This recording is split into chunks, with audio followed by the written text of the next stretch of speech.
घर का गार्डन। बेटे बहू की कहानी आप नहीं जानती माँ, यहाँ उल्टी गंगा बहने लगी है। ससुर जी जब से रिटायर्ड हुए हैं, मेरी सास और ससुर दोनों किसी फिल्म के लव बर्ड्स की तरह अपने आप को जवान समझने लगे हैं। दिन भर हमारे घर के पास बने गार्डन में झूले पर बैठे बातें करते रहते हैं। उन्हें अपने पक चुके बालों का भी ख्याल नहीं रहता है। अब इस उम्र में उन्हें ऐसा व्यवहार क्या शोभा देता है।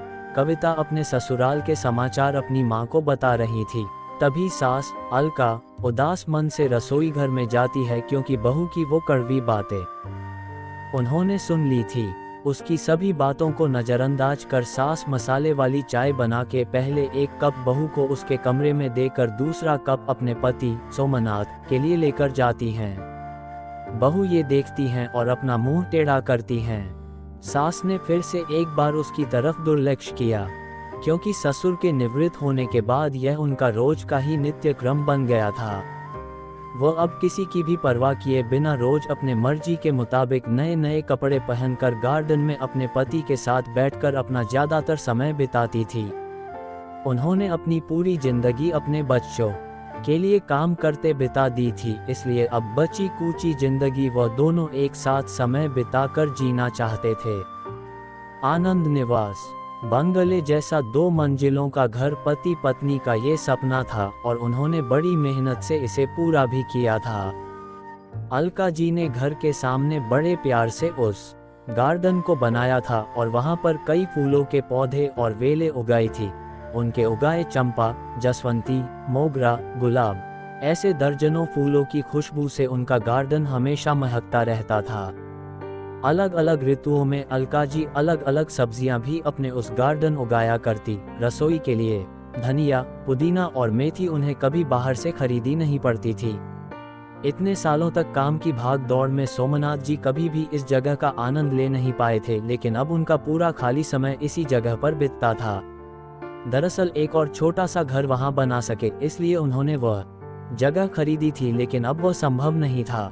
अलका जी को अपने बनाए उस गार्डन में एक झूला चाहिए था, जो उन्होंने ला कर दिया था, और अब वही झूला उनको एक दूसरे के साथ ज्यादा से ज्यादा सुखमय समय बिताने का जरिया बन गया था। उन्होंने अपने घर में सभी जरूरी चीजों की और बाकी ऐशो आराम की चीजों की कोई कमी नहीं रखी थी। फिर भी बहू को दोनों का उस झूले पर बैठकर समय बिताना खटकता था। पहले दिन भर उसके साथ रहने वाली सास अब ज्यादा समय अपने पति को देने लगी थी।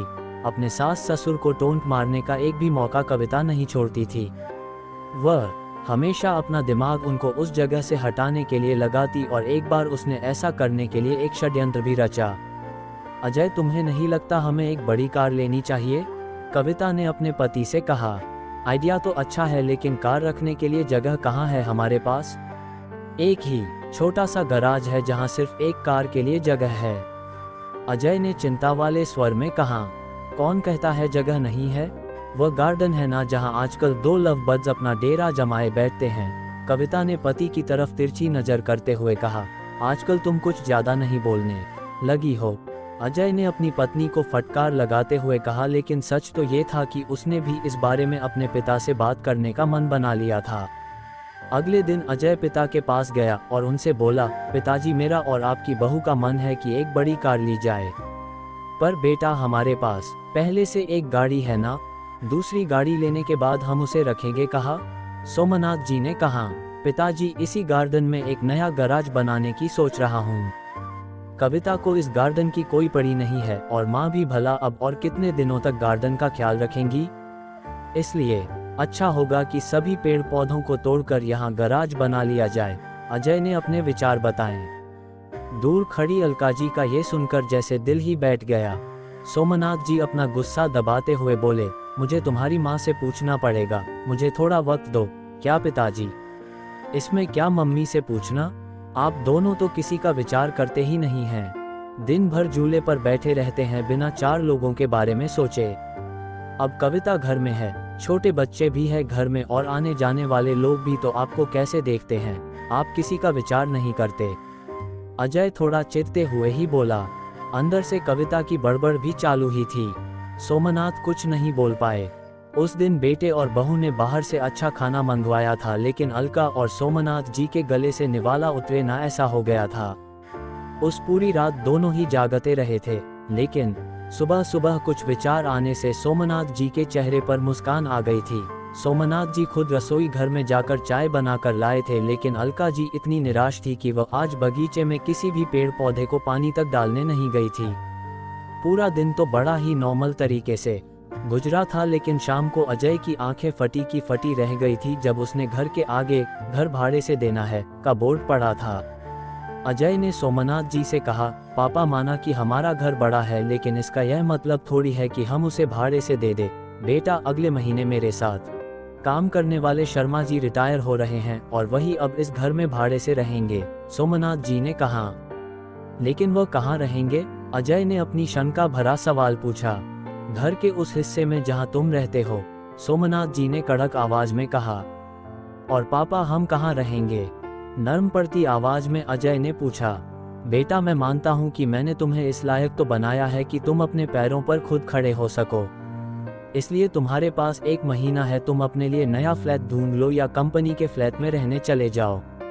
वहां तुम्हें तुम्हारी उम्र के लोगों का साथ मिल जाएगा और इस घर में हमें हमारी उम्र के लोगों का साथ मिल जाएगा। तुम भी सुखी और हम भी। सोमनाथ जी ने सब कुछ साफ साफ बताया। पापा, लगता है आप तो नाराज हो गए। कल मैंने जो भी कहा मेरा वो मतलब नहीं था। अजय ने अपने पापा के आगे हाथ जोड़ते हुए कहा। नहीं बेटा, तुम्हारी जनरेशन ने हमें एक सबक दिया है कि कैसे प्रैक्टिकल बनकर रहा जाता है। हम बड़े तुम बच्चों को साथ में देखकर खुश हो सकते हैं, तो तुम्हें हमें साथ में देखने में क्यों प्रॉब्लम होती है? ये घर, ये गार्डन में बड़े हुए ये पेड़ पौधे इस बात के गवाह है कि कैसे तुम्हारी माँ ने मेरे लिए और खासकर तुम्हारे लिए जी जान से सेवा की है, अपना समय अपनी जवानी खर्च कर दी है। इसलिए इन सब पर तुमसे और मुझसे भी ज्यादा तुम्हारी माँ का हक है और इन सब को मैं तुम्हारी माँ से नहीं छीन सकता। सोमनाथ जी ने अपनी पत्नी की तरफ देखकर कहा। दोस्तों, जाने अनजाने में हम हमेशा ये गलती कर बैठते हैं। हम सोचते हैं कि हमारे बड़े बूढ़े हमारे हिसाब से जीवन जिए। ऐसा करवाने के लिए हम उन पर अपने विचार थोपने लगते हैं, लेकिन हम ये भूल जाते हैं कि उन्होंने हमारे लिए कितना त्याग किया है और जब उन्हें उनके हिसाब की जिंदगी जीने का मौका मिलाता है तब उनका साथ देने के बजाय हम उनके विरोधी बन जाते हैं। दोस्तों, आपको कहानी कैसी लगी कमेंट करके जरूर बताइएगा। कहानी पसंद आई हो तो वीडियो को लाइक शेयर करें और चैनल को सब्सक्राइब करें। वीडियो को पूरा देखने के लिए बहुत बहुत धन्यवाद दोस्तों।